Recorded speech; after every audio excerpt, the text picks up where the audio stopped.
Estos pueblos de América saben que su fuerza interna está en la unión y que su fuerza continental está también en la unión.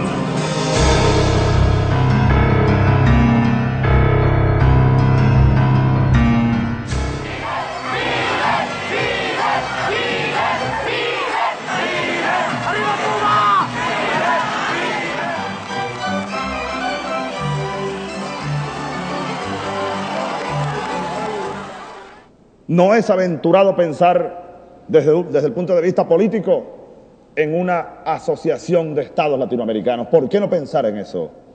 Que fue el sueño original de nuestros libertadores. ¿Por qué seguir fragmentados? Hasta allí, en el área política, llega la pretensión de ese proyecto que no es nuestro ni es original. Tiene 200 años al menos. Las ideas que ellos representan es la revolución de esta época. Y si aquí hablamos de la cubanía, con motivo de la presencia de Hugo Chávez, podemos hablar de la latinoamericanía. Esas son las ideas de esta época. Ese es el antiimperialismo de esta época. Y eso nos hace sentir la necesidad de Bolívar y Martí, más que nunca. ¡Vivan las ideas de Bolívar! ¡Vivan! ¡Vivan las ideas de Martí! ¡Vivan!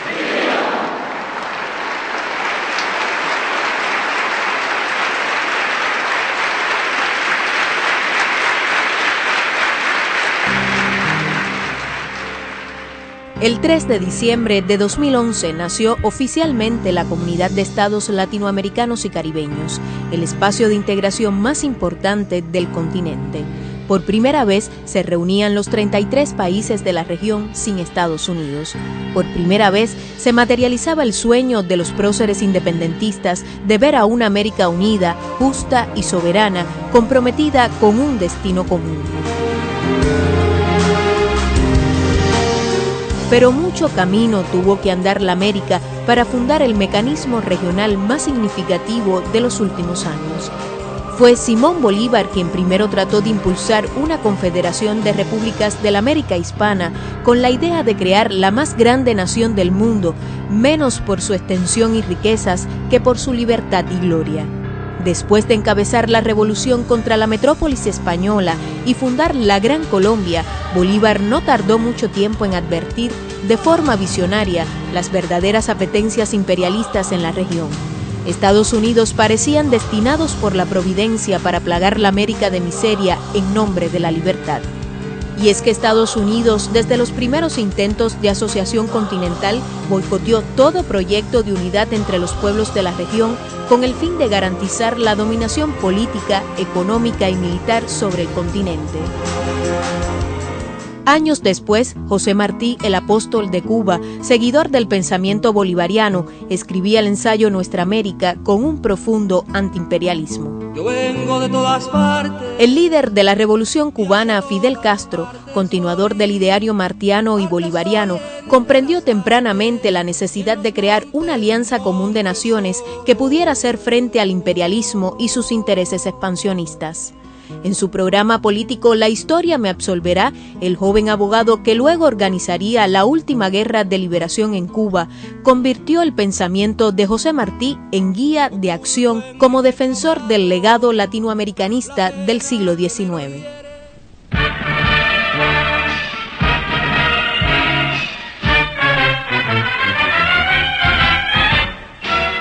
Cuando la Revolución Cubana apenas tenía 20 meses de vida, Estados Unidos, mediante la OEA, se empeñó en tratar de aislar a Cuba de América Latina y de legitimar la agresión de Playa Girón.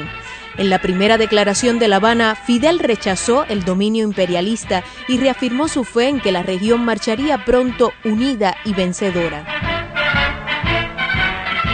Frente al hipócrita panamericanismo, que es solo predominio de los monopolios yanquis sobre los intereses de nuestros pueblos y manejo yanqui de gobiernos posternados ante Washington, la Asamblea del Pueblo de Cuba proclama el latinoamericanismo liberador que late en José Martí y en Benito Juárez.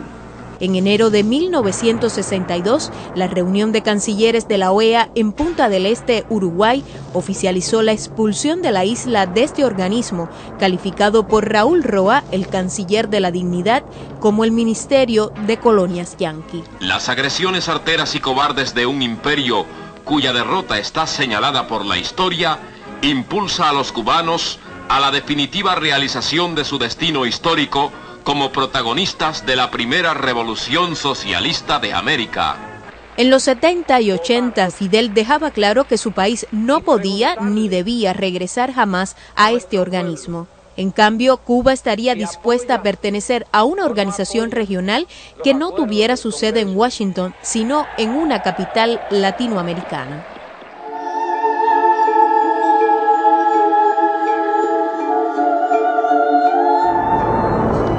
La década del 90 marcó el comienzo de una nueva época para América Latina.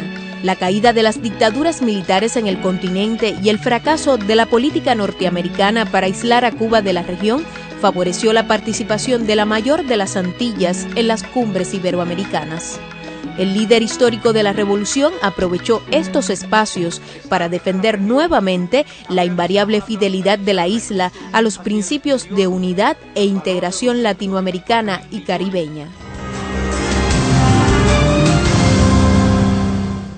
Lo esencial de esta reunión y lo que le daría su verdadero sentido histórico es la decisión de aunar nuestros esfuerzos y nuestras voluntades hacia la integración y la unidad de América Latina, no solo económica, sino también política. A esa América Latina integrada y unida, Cuba está dispuesta a pertenecer, a discutir con ella cualquier tema e incluso a derramar su sangre defendiendo lo que es hoy la primera trinchera de la independencia y soberanía de nuestros pueblos. Siempre me he preguntado si es posible el futuro, si es posible la independencia, la seguridad y el desarrollo de nuestros países, si son posibles sus sueños de bienestar y de justicia social, sin la más estrecha unión de sus economías y de sus fuerzas. Si no tomamos conciencia plena de estas realidades, si cerramos los ojos y no actuamos con la unidad, la lucidez y la energía que este momento crucial de nuestra historia exige, ¿qué será de nuestros estados en el siglo XXI? Para mantener el control en el continente que siempre consideró su traspatio, Estados Unidos convoca a las Cumbres de las Américas, un nuevo mecanismo de influencia en la región que trata de revitalizar en los 90 a la ya desgastada OEA. En esta iniciativa norteamericana se excluye una vez más a Cuba. Pero en las cumbres celebradas de 1994 al 2012 ocurrieron hechos significativos que marcaron el viraje de los planes de Washington. Nulo 5.98%. Hugo Chávez Frías, 2.794.062 votos. La victoria en las urnas del presidente Hugo Chávez en 1998 y el triunfo posterior de figuras progresistas permitieron un nuevo camino para la integración. Se cumplía así la previsión de Fidel.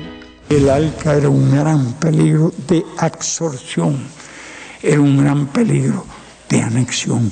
Jamás con tales conceptos podía haber habido integración latinoamericana, sino absorción. Hasta de nuestra cultura.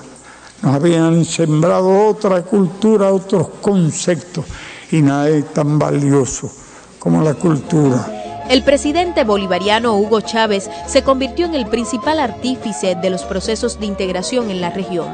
continuador del ideario antiimperialista de Fidel, fundó en el 2004, junto a la Cuba revolucionaria, la Alianza Bolivariana para los Pueblos de Nuestra América, ALBA, en un momento en que Estados Unidos intentaba imponer los tratados de libre comercio a las naciones del continente. Estamos construyendo, así como el que construye una casa, colocando bloque a bloque, concreto a concreto, la nueva patria, la integración. Por eso yo estoy muy feliz de estar aquí. Todo un edificio construido, el primero, pero bien. El ALBA se constituyó en un nuevo mecanismo de integración y concertación política que en sus principios rechaza la rivalidad o competencia económica al impulsar la complementariedad productiva, energética y comunicacional. Así que el ALBA se expande, abarca, como siempre decimos, un gran espacio geopolítico, es un gran espacio en construcción, el Caribe Oriental, Centroamérica, Suramérica. El ALBA en el 2007 pasa a ser Alianza Bolivariana con un código geopolítico de mayor peso, y yo diría que hasta ideológico. Queremos hacer nuestro aporte desde Bolivia, desde los movimientos sociales, aportar a esta gran unidad de Latinoamérica y del Caribe, una unidad por la vida, una unidad por la dignidad, una unidad por la identidad y sobre todo unidad para liberar a toda Latinoamérica.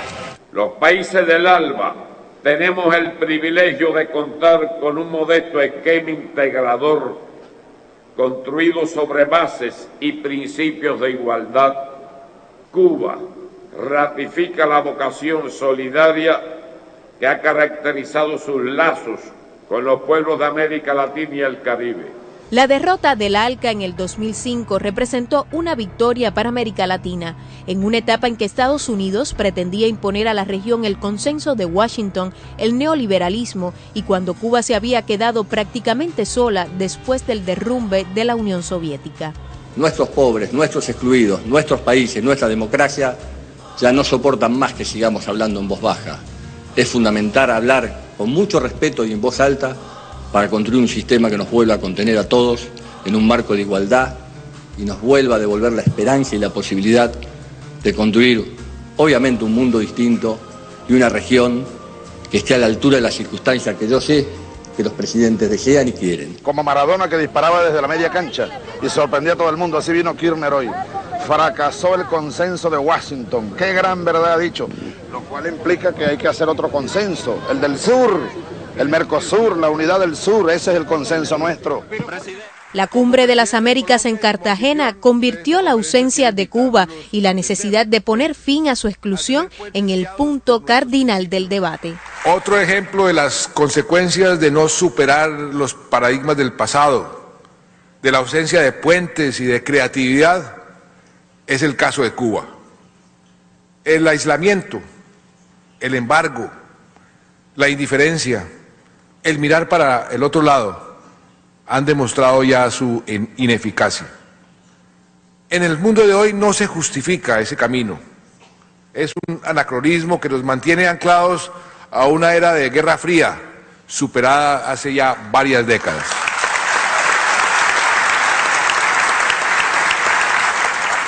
Así como sería inaceptable otra cita hemisférica con un Haití postrado, también lo sería sin una Cuba presente. ¿Cómo se define país americano? De acuerdo a lo que conviene a las simpatías o antipatías, es un país que se cree el dueño de nuestra América. No, entonces tienen que existir esa cumbre de todos los países americanos. Y un tema central de esa cumbre, si no estamos perdiendo el tiempo, si no estamos siendo cómplices de lo que está pasando, debe ser el levantar el bloqueo a Cuba. Ya basta de este anacronismo criminal en el siglo XXI. Entonces, con esas dos condiciones, asistir a la Cumbre de las Américas. Yo pienso que